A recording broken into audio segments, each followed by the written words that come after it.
Good morning, everyone. In the series of geopolitical calls that we are doing, we did one couple of weeks back on Ukraine crisis, and in the series of these calls, and to improve our understanding on these matters, today we are having Mr. Jayadeva Ranade with us, one of the most eminent speakers on one topic, which I think he uh, has lived through most of the better part of his life, which is China. He's written extensively on China and its policies, its economics, and its politics. He's written authored three books. They are all must reads. Uh, uh, since there's a possibility of Taiwan and Chinese conflict, which has been talked about in the media, uh, and its possible effects on various economies in the region and globally. Uh, we thought that this is the most opportune time to host this call. Just to give you a brief about Mr. Ranade, uh, although he's very, very well known on all the media, through all the media channels and various books. But just to make a short introduction, he's currently the president of Center uh, for China Analysis and Strategy. Uh, he retired as additional secretary, cabinet secretary at Government of India in August 2008, and was later appointed as a member of National Security Advisory Board. He's a member of core group on China for the Indian Council of World Affairs and Distinguished Fellow of the Institute of Peace and Conflict Studies and Distinguished Fellow at the Center of Air Power Studies, New Delhi. Uh, and one of the books is also a collection of his essays while working in his capacity at the Center of Air Power Studies, which is China, which also is on China. Um, I'm sorry. Mr. Ranade has specialized for nearly 40 years in analyzing developments relating to China, Tibet, and East Asia, and his foreign assignments include Hong Kong, Beijing, and Washington, D.C. While I've also shared his bio in the invite, uh, it's suffices to say that if anybody who understands China would live China for so long, it's Mr. Ranade. Uh, uh, I would now invite Mr. Ranade to give a brief about his current understanding of the economic positions and situations in China. We keep reading about the zero COVID policies and droughts and whatnot. What is and as we all know that the data that comes out of China is anything but believable. So his take on China, Chinese economic position, how he looks at this post-COVID, post-Ukraine world, and what are his current views on Taiwan. Over to you, sir. Thank you, and you've asked a very broad question, but let me try and break it into three parts. The first, as you said, what is the current situation, economic situation inside China? And on that, to put it briefly, the economy is slowing down, and the leadership seems to be currently still exploring ways to give it a fillip and try to get it to pick up. But there are a couple of reasons why this has happened, which I think we need to look at. The first is that Xi Jinping had started cracking down on big business in China, particularly the tech and the fintech industry, and later on the real estate sector. Both these, the reasons given were that they wanted to impose stringent regulations in order to rectify the market. That was the official line. But analysts do feel that some of it was because these businessmen had started becoming very big and without, challenging maybe the wrong word, but certainly not accepting the Chinese Communist Party's fiat without question. So let me give you an example of that. When in 2018 there were protests on Chinese social media and otherwise calling for reform, criticizing Xi Jinping for mooting a proposal for another term for himself, which was violating the informal convention established by Deng Xiaoping that no leader will have more than two terms because he did not want any single person to become very powerful like Mao Zedong. There were a lot of anxiety and people did protest. At that time, some of the top businessmen, like the chairman of Lenovo, Jack Ma, Pony Ma, and others, they wrote a letter addressed to Xi Jinping and handed over to the premier, Li Keqiang, to pass it on, in which they asked for economic reforms and made some suggestions. That was, I don't think, taken very kindly by Xi Jinping, who kept it in mind. But as the economy began slowing down and before things really became bad, the COVID pandemic hit China. And there, despite the initial claims of them having handled COVID well, there were a couple of things that did happen. Firstly, the people were very upset at the mishandling of COVID, at the manner in which the government tried to ignore that there was a pandemic before accepting it, and then beginning to work on the vaccines. Similarly, the isolation policy that the government implemented was extremely strict, which was another area of concern. Behind all this, however, were the security measures that they were introducing one after the other. So there was discontent in the public. But with COVID, a lot of small businesses shut down. A lot of the labor who was employed in factories and other businesses left and went back to their villages. Surprisingly, they're still in the villages, they haven't returned. So there's huge unemployment, rural unemployment in China, in addition to the unemployment in the urban areas. A number of businesses have shut down, thousands per month are closing down. Obviously, that leads to further unemployment. The government, which otherwise has a lot of cash, is finding it a problem. So, in the provinces, there have been, measures introduced in order to cut spending, but more importantly, and which is really hurting the people, and which I think will give you an idea of the extent of economic pain being felt by the Chinese, is that salaries of government employees in provinces and the center have been slashed by 30% across China. Similarly, the bonuses that were given are now being withdrawn. So that has happened. The budgets of virtually every ministry in the central government in China has been cut by between 10 to 30%, except the security apparatus, which in fact has registered an increase. So this is the background that we are seeing.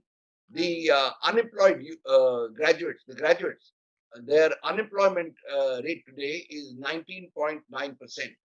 Now, you can juxtapose that with the fact that the graduate is a very prized commodity in China, given the fact that they have a one child policy, so that one child is the apple of the eye, they really take care of the child, and then to find that after all that effort, he doesn't have a job is a very big disappointment. And that is the situation. So, over 10 million graduates today are looking for jobs.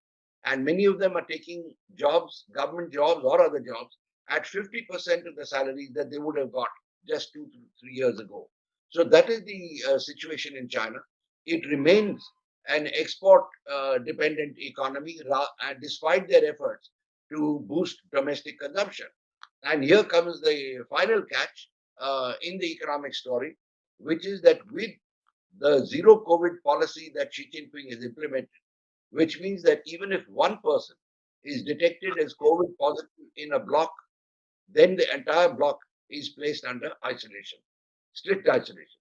So, what has happened is that numerous ports have been shut down or keep shutting down periodically.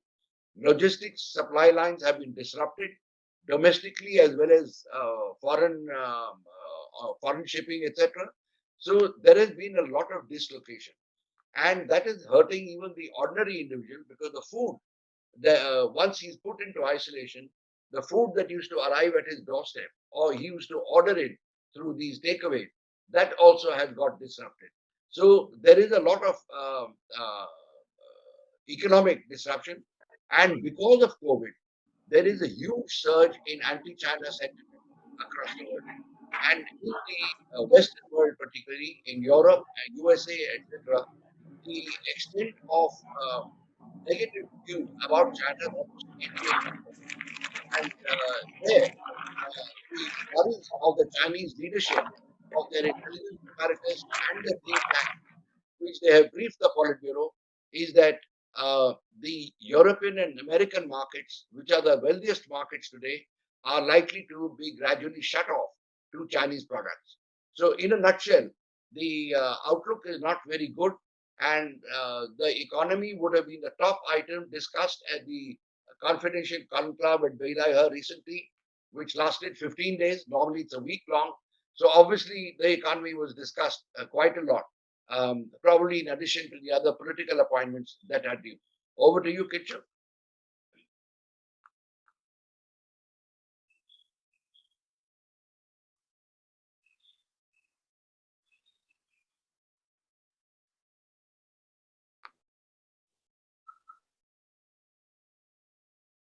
I'm sorry, sorry. Thanks for that introduction, sir. That was very, very helpful. Now I have quite a lot of questions actually, and we'll also open the floor for question answer session for people to ask any question if they have. They can just raise their hand and then unmute themselves and ask the question. In the meanwhile, so you've written extensively about which are very important in this kind of context that we have right now, backdrop. Uh, is in the post-COVID, post-Ukraine era, what happens to China's pioneering global influence? I mean, why I'm asking this question is that we have seen that historically they've invested a lot of money to in this regard after Hu Jintao, Xi Jinping took over and then took these things to the next level. The thing that they call the new era. Uh, what are your thoughts on that, sir? How China is going to approach these things now? China's pioneering global influence has COVID done permanent damage to this? Well, this is a very pertinent question that you asked. There are three main points here. The first was his proposal made at the last party congress about the rejuvenation of the Chinese nation, the great rejuvenation of the Chinese nation, which essentially means recovery of all territories that they claim were lost through the imposition of unequal treatment by foreign powers. It impacts India directly because Ladakh, pockets in Himachal, Uttarakhand, and UP, and Arunachal Pradesh, as well as Andamans, are part of the claims that the Chinese have. So we have problems immediately with them.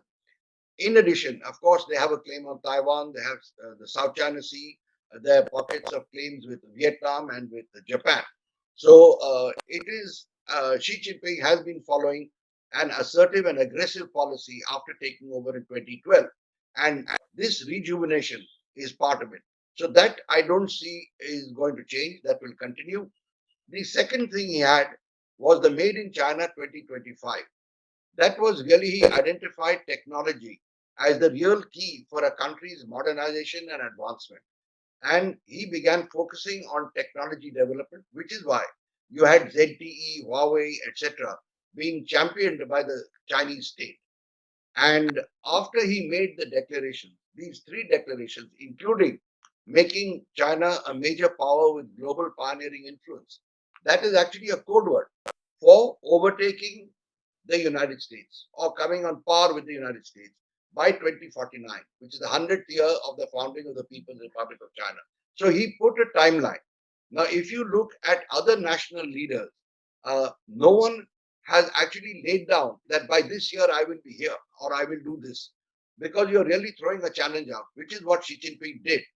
And a number of Chinese cadres, senior Chinese cadres, whom I met within a couple of months of the party congress, in fact, told me in private that this was a mistake because China was not strong enough to take on the US. But anyway, the die was cast. He did make that comment. And we find that the Trump administration, within months, reacted. And we saw ZTE being made almost bankrupt, Huawei now being bankrupt. These are all part of the sustained policies of the United States to deny semiconductors, microchips, laser chips, etc., to the Chinese. So they are made in China. 2025 is not going to happen. My own assessment is that a minimum of 5 years, it has been set back a minimum of 5 years, if not more. As far as making China a major power with global pioneering influence, which means challenging the United States, let me recommend or suggest that what we are seeing happening today in the South China Sea with Taiwan, etc., is part of all that. It is a part of a contest between the Chinese and the United States that is shaping up. Both sides are being careful. They're trying to pressurize or psychologically pressurize each other, but things are leading or escalating into a more serious dimension. And if Xi Jinping returns for the third time, as I expect him to return for the third time, he seems to have all the levers in place. If he comes back, it means automatically two things which we all need to keep in mind. Firstly, that he is committed to these policies which we just spoke about. Secondly, that the party would have endorsed his policies and his method of going about achieving them, which means, as far as India is concerned, greater pressure, as far as Taiwan is concerned, greater pressure, and as far as the United States is concerned, it will mean increased contest between China and the United States.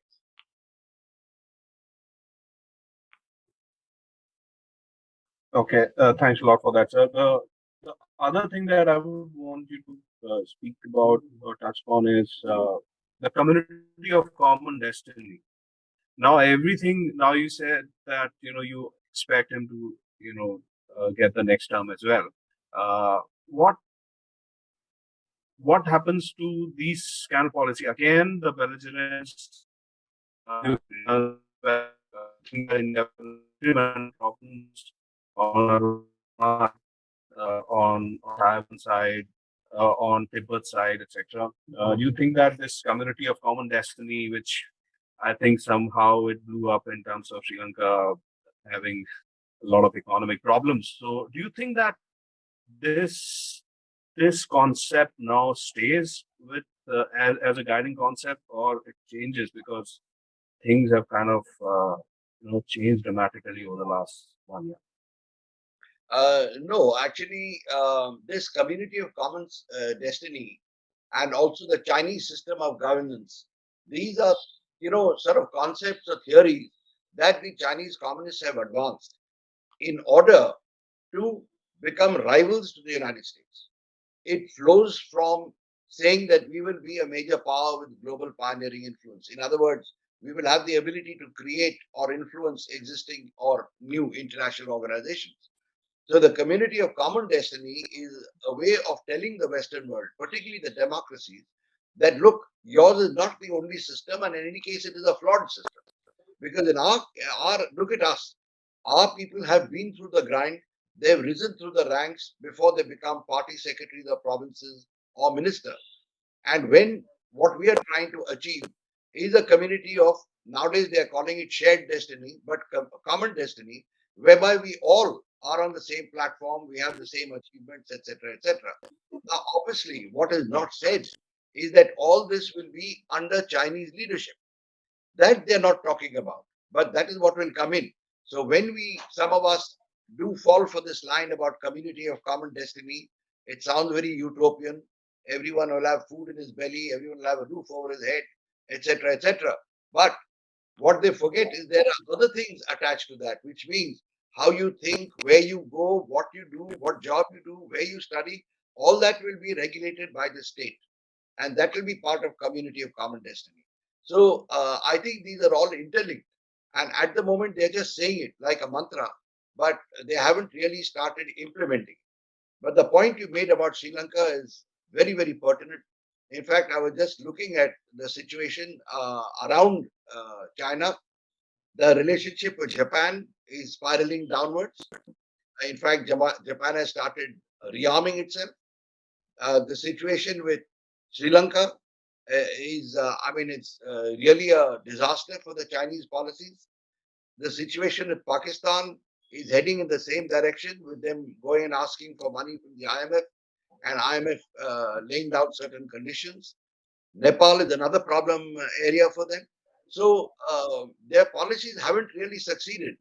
But rest assured, they will persist with it. They will keep pouring money into it because they have a strategic agenda here. So here I look at three things. One, Pakistan, they will remain wedded to from the military strategic perspective. Second, Nepal, they will try and keep their links there. They've already bought over most of the Nepalese politicians. They are economically taking over Nepal in a small way, but they're doing it. The police is sings the tune of the Chinese embassy there. So that is what they will be doing. A main purpose being to keep the Tibetans in check, but now as a strategic initiative. And third, with Sri Lanka. But Sri Lanka is not a done game because the fact that this Chinese spy ship could go there, permission was given to it, indicates that the Rajapaksas still have influence in the Sri Lankan system. And the Sri Lanka Rajapaksa and his entire family, in fact, have been bought over by the Chinese. They're running a number of businesses, all bankrolled by the Chinese. So I think these policies of China will continue. And the bottom line will be that as long as Xi Jinping is there, he will push ahead with this and with the Belt and Road Initiative, which is his flagship project. So, on coming back to the economic part of China, we have a lot of companies doing business, quite a lot of large business in India, and the Indian government has started uh, under the umbrella of Atmanirbhar, amongst other things, electronic manufacturing is being pushed, etc. So we still have a lot of a big balance of payment situation. They have a lot of export to us, and we have very limited export to them. But we have certain large size businesses that are export to China, export or they are based out of China. Do you think that as Mr. Xi Jinping takes the party again and hence the government, do you think that this is a downhill slide that is going to happen on the business side? The bilateral relations are, to put it very, very mildly, not good.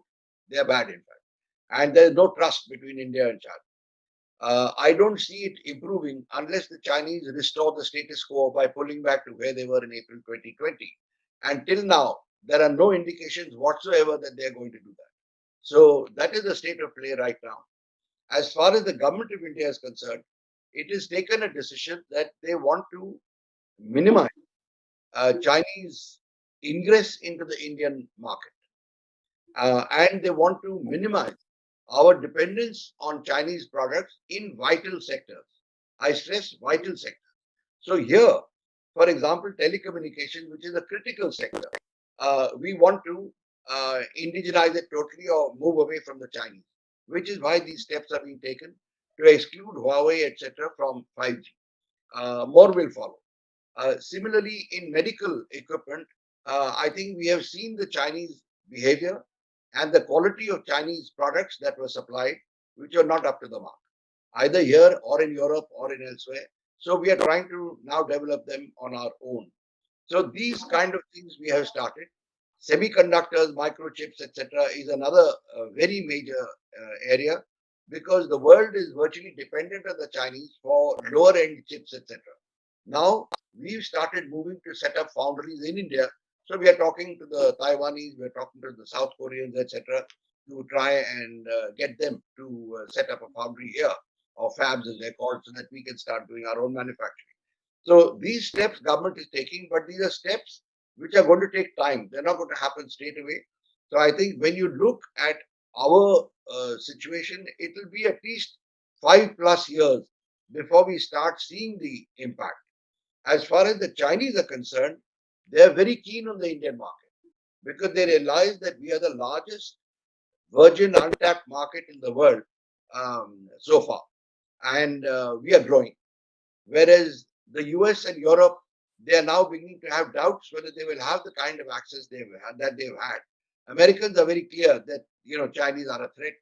The Europeans are becoming more and more negative on China as governments, though there is a dependence and they won't want to hurt their lifestyles.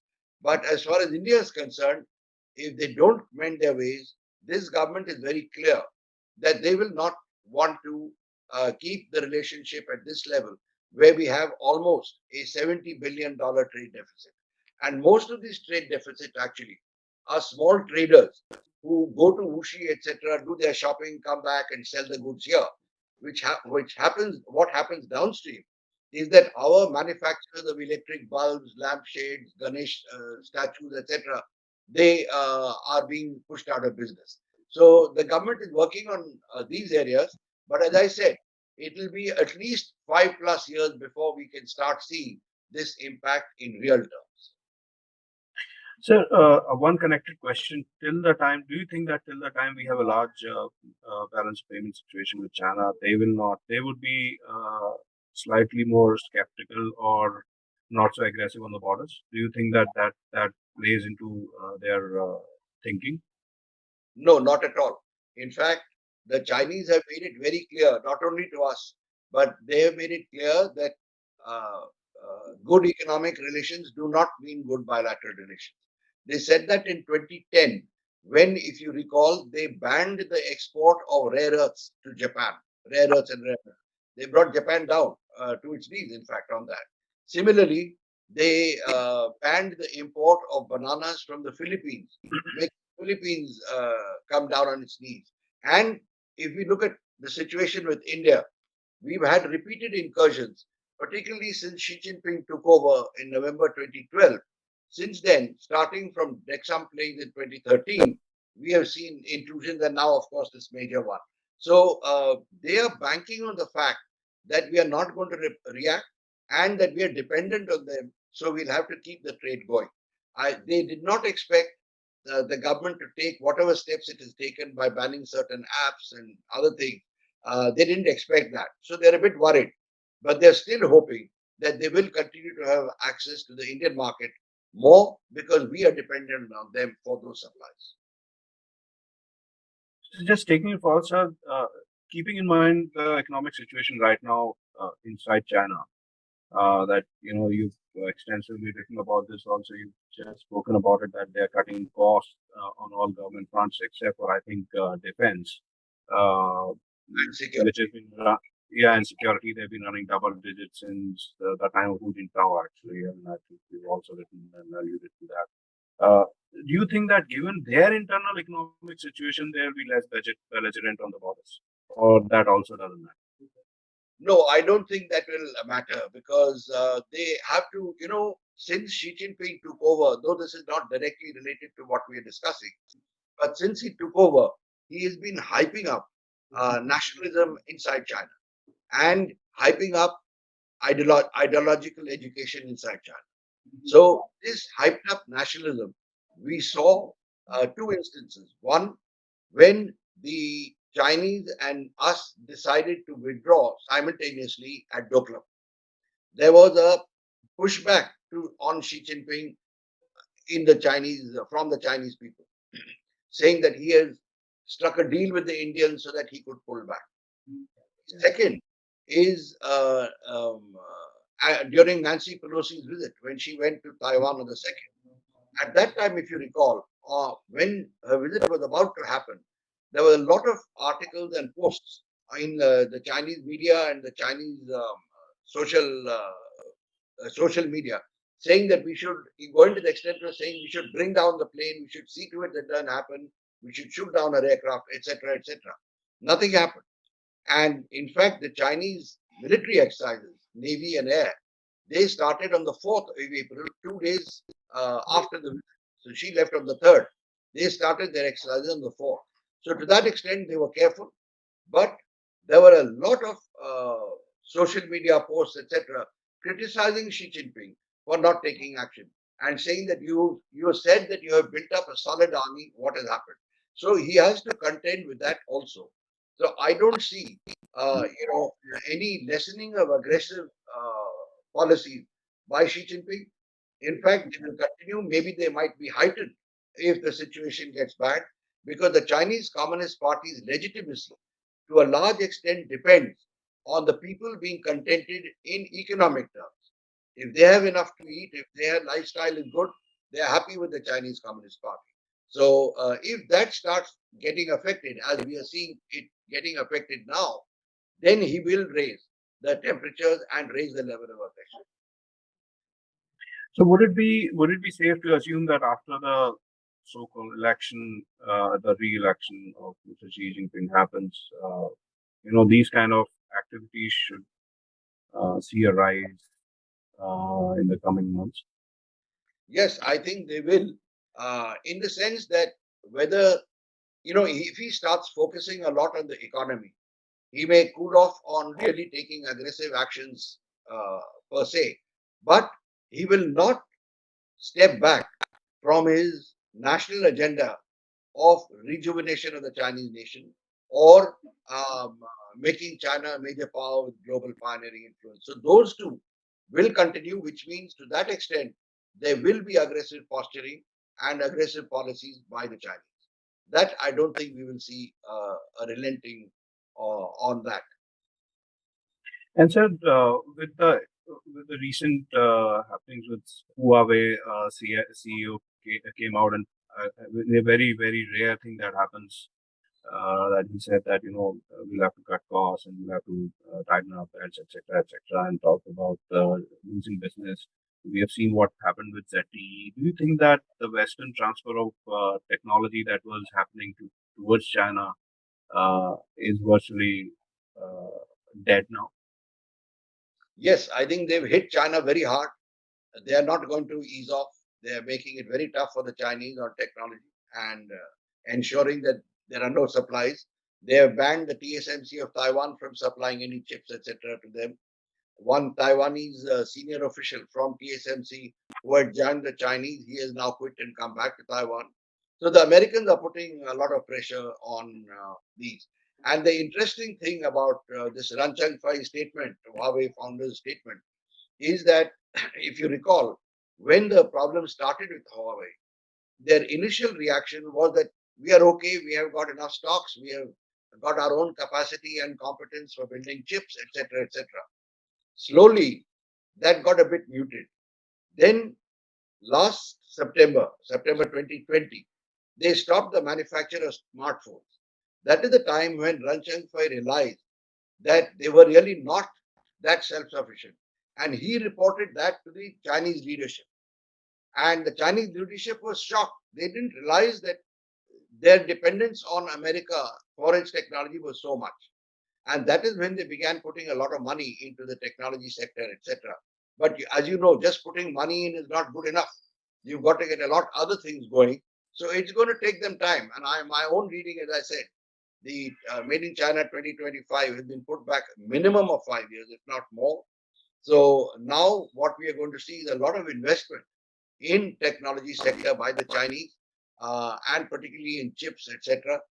So that's what's going to really happen. They are also putting a lot of money into education, technology education, particularly science and technology, etc., in the hope that they will be able to catch up. But it's a long haul.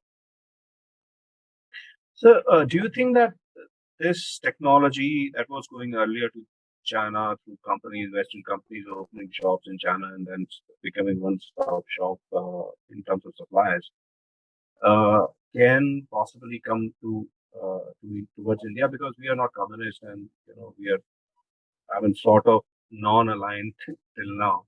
So, do you think that this technology-led manufacturing, etc., can come to India in a big manner? Yes, there is a very good potential for us. There's a very good window for us. And a lot of them have come here, by the way, to look around. As you know, we have a lot of our own young startups coming up now. But I'm afraid I don't want to sound pessimistic, but I think we need to really recraft our policy and rules and regulations. We have to make it very simple for these companies to come in here, because today we are fighting or competing in a tight market. And for them, look at it this way, that those companies have already made an investment in China. So for them to pull out and then go somewhere else, they need an attractive environment, and we have to create that for them. There is that thinking in the government; they're trying to do what they can, but I think we have to move much faster, because this window is not going to last very long. You know better than me how the private sector works. They'll see something attractive somewhere else, and they'll start looking at that. So certain areas have gone, I mean, in certain sectors, they moved to Vietnam. They're looking to us, but this is the time for us to really come up. Because the third factor, which is there, which we have to compete against, is a post-COVID phenomenon, which is like us. Many other countries want to reshore all their production at home, so that they're not dependent on another partner, or they want a trusted partner, which is why we need to project ourselves as the trusted partner, which acceptability we have, but our rules and regulations have to be streamlined. Yeah, so I mean, basically, it comes down to the communist and democratic, features of an economy, because joke goes that China investment is one-way street. You can invest, you can't take money out there. Yeah, you So can't take you can't take money out, and this is a very you would be surprised that people really do not understand it, that it's a one-way street. Once you invest money, it's nearly impossible to kind of pull back money out of China. The other question I would have is and ask the question. So one more question relating to the third new era. In your understanding of so long of watching China and this region, what do you think that I mean, the timelines are getting pushed, as there was a timeline on Taiwan also, which never materialized. Now you're saying that technologically dominance also is getting pushed. What do you think is going to be the major plank on which Mr. Xi Jinping? What is the third new era definition now for China? Because it's very very important from Indian perspective. Well, the third new era essentially is meant to define the Xi Jinping era and his acolytes from 2013, when he took over in 2012, but from 2013 his acolytes began saying that under Xi Jinping, China has embarked on a third new era, third new 30-year era, like those of Mao and Deng before him. In other words, they are they had begun preparing the ground for a 30-year term by Xi Jinping. Whether he lasts that or not, we don't know. He's already 67, but still, he is talking about a 30-year term. So his third term was a done deal. I mean, he was obviously gunning for it. He probably gunned for another term after this. But um, this new era symbolizes that. He has also said, let me sort of draw out on your statement. He's also said that he doesn't want to leave reunification for the next generation. So, as far as Taiwan is concerned, there is a timeline that he has drawn in the sand that he will achieve that reunification. And what we are seeing today, the escalation of tension in the South China Sea, the pressure on Taiwan, they're sending about 30 aircraft a day through the Taiwan Straits or circling Taiwan. Their ships are going around Taiwan. It's all being done with a design to pressurize Taiwan and to see whether they can blockade it or whether they can carry out surreptitiously amphibious assault, or maybe capture a small part of Taiwan, one of the outlying islands, and say that the reunification has begun. Any of these are possibilities, which will put him unquestionably in the minds of the Chinese people at the same level as Mao Zedong, which is what his ambition is and which is what he's trying to do. He has already brought this reunification into the constitution. So that is, something that he's going to achieve. And I think this is what is actually making things a bit risky or dangerous. this reluctance of the Chinese to pull back from their stated agendas, which actually overlap the sovereignty claims of other countries. Now, you're asking for a fight if you're going to try and make a land grab somewhere else. And that is the situation we are seeing. And in Taiwan, from at least 2017, 2018, when I went there and I've been talking to people, I've been going there off and on, the Taiwanese now call themselves Taiwan. You know, there are two categories there. One are the local people, one are the Chinese origin people. So even the Chinese origin people or whose parents were Chinese who came to Taiwan, they now, the youngsters, call themselves Taiwanese. They don't say we are Chinese descent.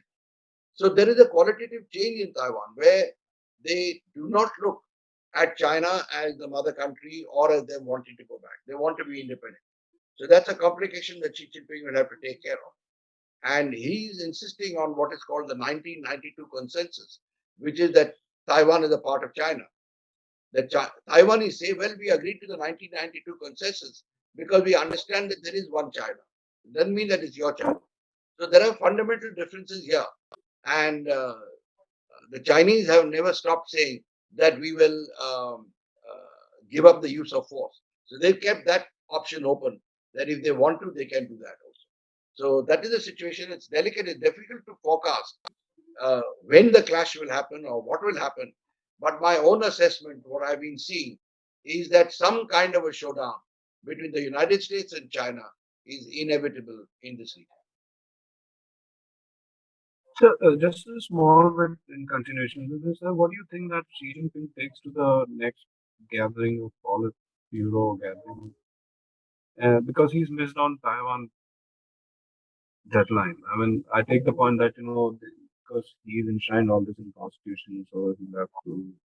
I mean, the party, the CCP itself will be guided, and every action will be guided accordingly. But you have missed on to the guidelines and the zero COVID policy. Do you think that it's definitely a given that he will be he will get the next term? I mean, it looks like, but I mean, what is there to be shown as a success? I think by and large, the system is such that once he is accepted, what he has done is two, three things.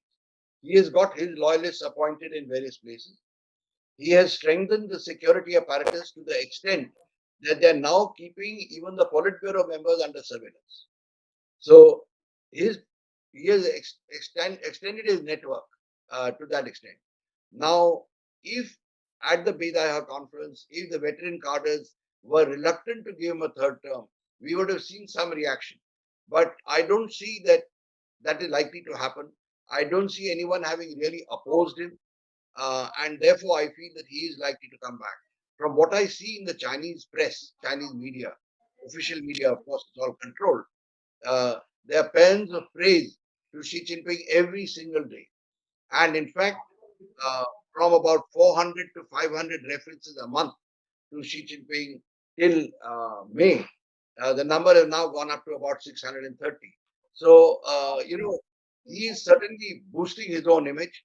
He has used the security apparatus to keep everyone in check. And my own reading is that he will be back, whether we like it or we don't. He is going to be back. And then, he'll follow his agenda. But just one point I'd like to make here. When we talk about a timeline for Taiwan reunification, he hasn't spelled out the year. He hasn't spelled out specifically when. But the closest he has come to it is saying he doesn't want to pass it on to the next generation.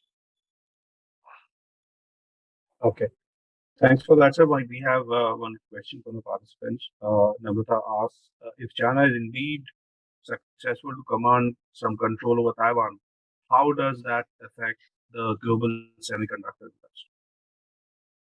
Taiwan is the largest manufacturer, as you all know, and the design, of course, is done by the labs in America. There are two or three companies in America, which like AMD, etc., which are really doing this high-end designing, and the production is done in Taiwan. So that will get disrupted. That is the first thing. The second is that the U.S. Armed Forces passages to their bases, they've got about 200 bases around the world, a lot of them in Southeast Asia and South Asia, those get disrupted. if the Chinese really take over control of the straits, of the Taiwan Strait and that region. And the third is, of course, the commercial shipping lanes, which will be affected.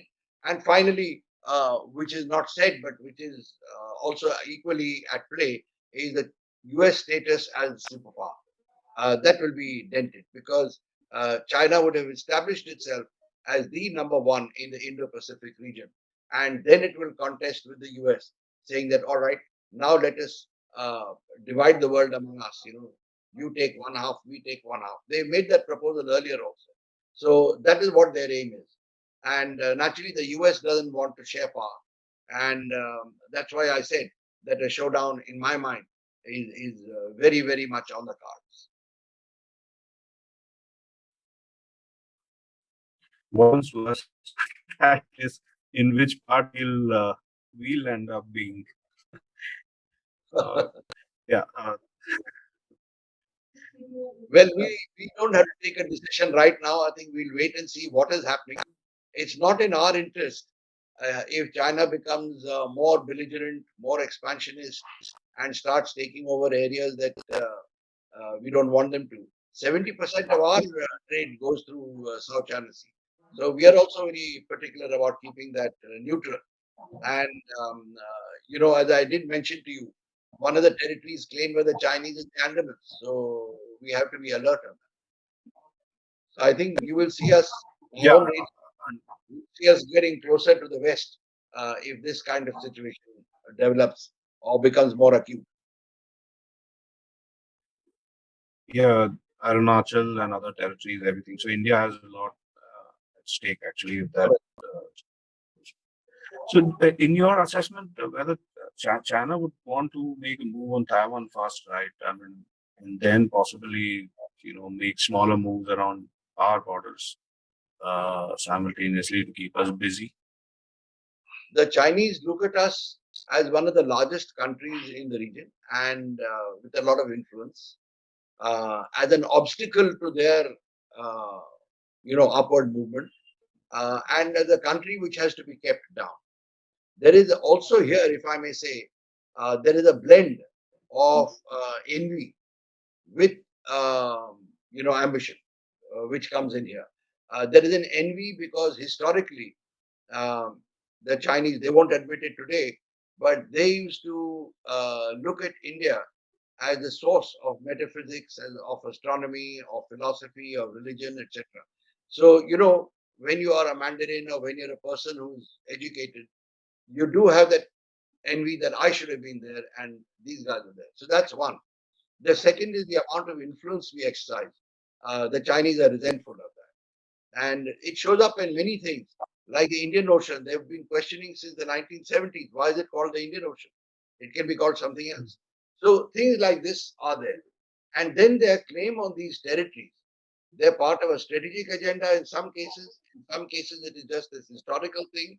But their intent on getting the territory. So I think I won't put it down that they will do Taiwan first and then India.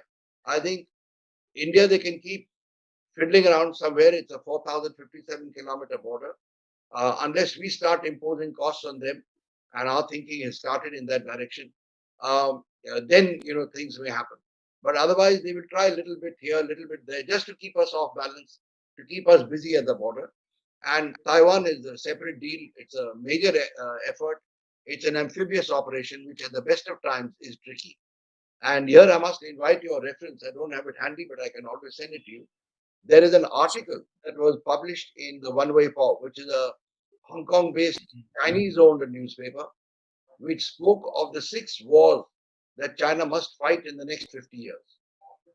And there, the war over southern Tibet, which is Arunachal Pradesh, figures, Taiwan figures, Japan figures, and you'll be surprised to hear Russia figures at the last war, the 6th war that they will have to fight. So this article is quite illustrative, and the Chinese seem to be following it, not with the timelines, but they seem to be at least doing the things that they're talking about. Yeah, I mean, we can't, we shouldn't forget that just before this Ukraine escalation happened, actually China and Russia were not having such a great cordial relationship at the borders. Exactly. Uh, we'll just wait for the participants to ask any question. If they have, please raise your hand or post it on the chat box. I can ask on your behalf.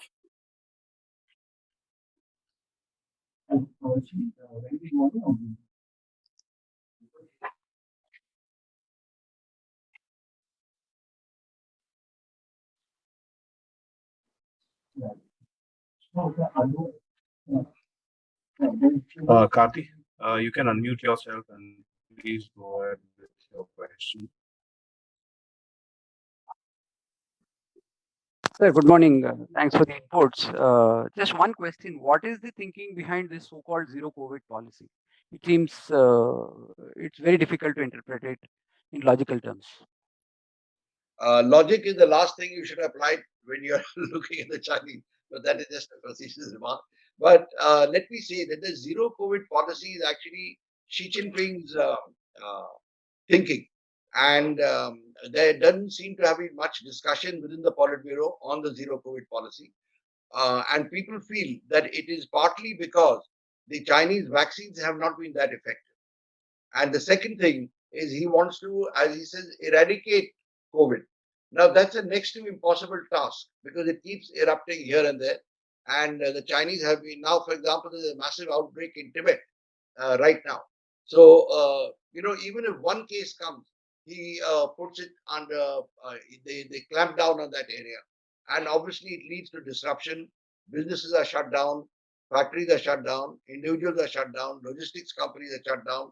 So, this is what it's causing, according to Chinese official estimates, it has caused a 39% drop in GDP, the zero COVID policy over 1 year.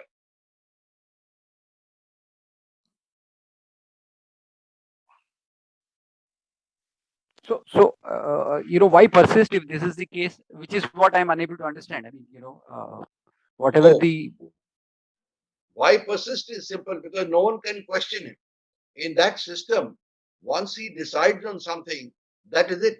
In fact, in June, there was a feeling and there were kind of hints in Chinese newspapers that probably the zero COVID policy may be eased or maybe revised.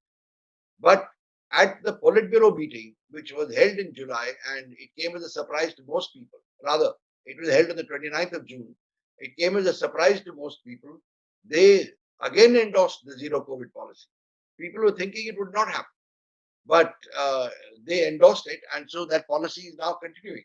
So until Xi Jinping agrees to modify it, it will remain, and that's the way their system is. Sure. Thank you so much, sir. Thank you very much.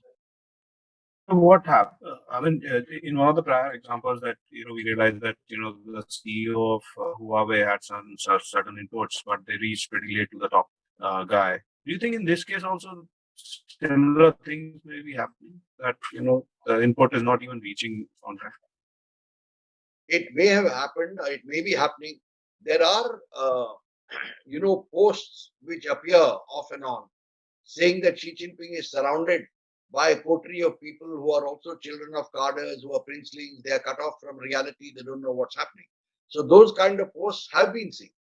But to what extent that is applicable, one doesn't know. But as I said, he has a very effective and a very ubiquitous security apparatus in place.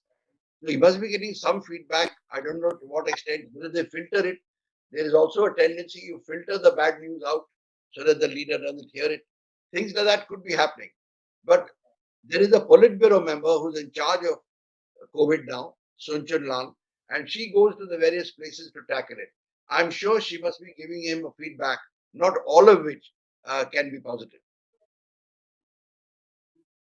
Thank you, sir. Arijit, you can ask your question, please. Thank you, sir. Great listening to you. So my question is, are you a bit concerned about the economical situation in China? I mean, clampdown of real estate, which many can argue that is a good thing actually. Then I have my doubts that it might be also a good thing, but consistently hitting at the same point of time the upper class in order to make happy the lower class. These are signs of actual economic destruction, economic destruction, where you keep hitting the business owner, saying that prosperity to all kind of thing. Do you see a larger problem grooming inside the China? I mean, same blunders that the Mao have done years back. I mean, Xi Jinping, when he started, was much more sensible. Gradually, he is sort of becoming insecure in himself. Yes, I think, well, whether he's becoming insecure or he's becoming more obstinate, I think time will tell. But what certainly we are seeing is that the situation inside China, economic situation in China, is causing a lot of distress to the people.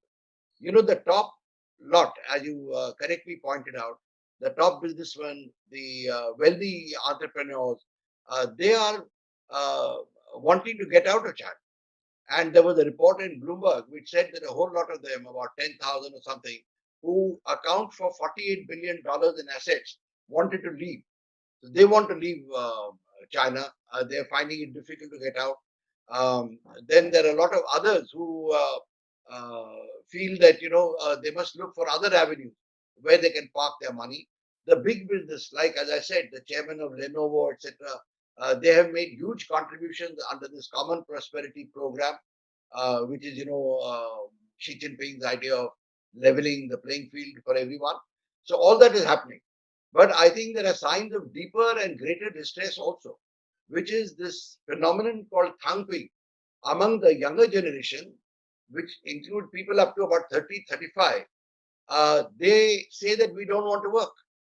We don't want to do anything. So we just lie flat. Thankping actually means lying flat. They said we don't want to do anything because we are not going to earn enough to maintain ourselves. Cost of living is very high, cost of accommodation is very high. So we'll continue to stay with our parents or our sister or whoever it is and do nothing. Now, that is a very worrying phenomena. And the Chinese Communist Party has now started commenting on it and saying that, we have to do something about it. But I think if you look at all these, they indicate that the situation is more serious than is the apparent from outside. Though it is grim enough, but it is more serious in real terms than outside. So, as you rightly pointed out, that till the time China grows, people have food in their belly, all the communist rhetoric will be fine. Yeah. But I mean, just taking it to a different extent altogether, nothing is happening as of now. But do you see that, assuming that this current trend continues, that zinking will not bend its ways, like pollution and all those stuff, and people are going to suffer from here on because of the economic downturn. At the same point of time, if people have to protest, everybody is under surveillance. What they eat, what they do. Similarly, what we saw in the earlier era, where even children were spies, kind of thing. Now the mobiles are spies, kind of thing. Do you see there is even a remote possibility that, in spite of all those things, things can go out of hand, even for the leadership in China, which will come from inside if the economic situation don't revive? You know, every time things are going. I mean, when I read books on China, they say that whatever Mao did and so many million people have died, that's all fine because after that everything have progressed well. So they have taken all those revolution, Tiananmen Square in a positive way, the current generation. But do outburst scope is there actually, and clamp down on it will not be sufficient. Is it something possible? Certainly. In fact, Chinese academics and intellectuals apprehend that once Xi Jinping starts his third term, he will have even greater problems than what he has had till now. And they say that this could lead to a lot of issues. Protests certainly can happen. After all, Tiananmen happened despite controls, and you can't keep people down when they're discontent. So somehow the other, they will be able to get together to form the nucleus that is so important for creating a uprising or creating a protest, and that can very well happen.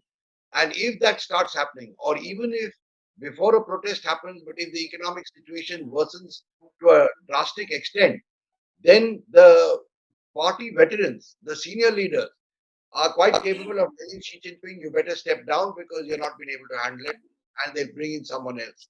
So that is also a possibility that is there. But certainly, if things become bad, you will see distress in the form of protests on the streets.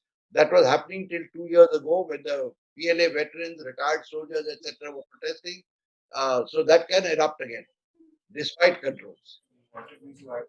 Sir, you just mentioned that the senior. Arjun, uh, Ajit, sorry, we have run out of time and I have to take just one last question from Pranay and we can just circle back again. Pranay, you can ask your question and Yeah, hi, sir. Such insightful words. Would like to ask you, sir, what do you think about the notion that the China clampdown on the real estate and tech sector could be possibly trying to control the local debt situation there, which, the bulk of which is in real estate and tech. And, as you said, they're trying to fight the US and China are destined for warfare. So maybe they could be using short-term pain to control the private debt situation and get stronger vis-a-vis US, and it could have second-order consequences rather than just Xi Jinping trying to control dissent from the billionaire class. Well, that is possible. I am not obviously as acquainted with the world of finance as you are, but I have not seen this, what you just said. I have not seen that being articulated by Chinese economists, even the nationalist ones. So I don't know if that exists. But what I do see is the Chinese entrepreneurs, the big business, getting disheartened by the policies being put in place. The real estate really dwindling, and that has hurt the provinces because they were the ones who were giving land to the real estate sector and making money. Now that source of revenue has dried up. The center has clamped down and they've had to cut salaries and all, as I said. You can imagine if tomorrow your company tells you that, all right, from next month, 30% off, and the bonus I gave you last year, I'm taking back. There will be deep distress, throughout. So that kind of thing has already started happening. And I think uh, delisting from the New York Stock Exchange, while that may be one move to bring these corporates back, but it also means that their value, their what they call the cap value, etc., could drop because being listed on the New York Stock Exchange helps you in your IPOs, etc., quite a bit. So these are issues there. I'm afraid I'm not able to give you a more direct answer, but I would say that the economic problems are fairly serious in China today. And I don't think Xi Jinping is doing it with a view, as you said, have short term pain for long term gain. I don't think that is what is happening, at least. At least I don't see that. Thank you, sir. Thank you for your insight. thanks a lot, Pranay, and thanks everyone for the time that they've taken out, and especially Jayadev sir. Thanks a lot for these insights because they are very very rare. I think you've really known out of your experience. It was very useful for us, sir. Thanks for your time and thanks everyone for this. Thank you very Thank you, much. sir. Bye bye. So thank you very much, sir. Thank you. Thank you, Zareen. Thank you.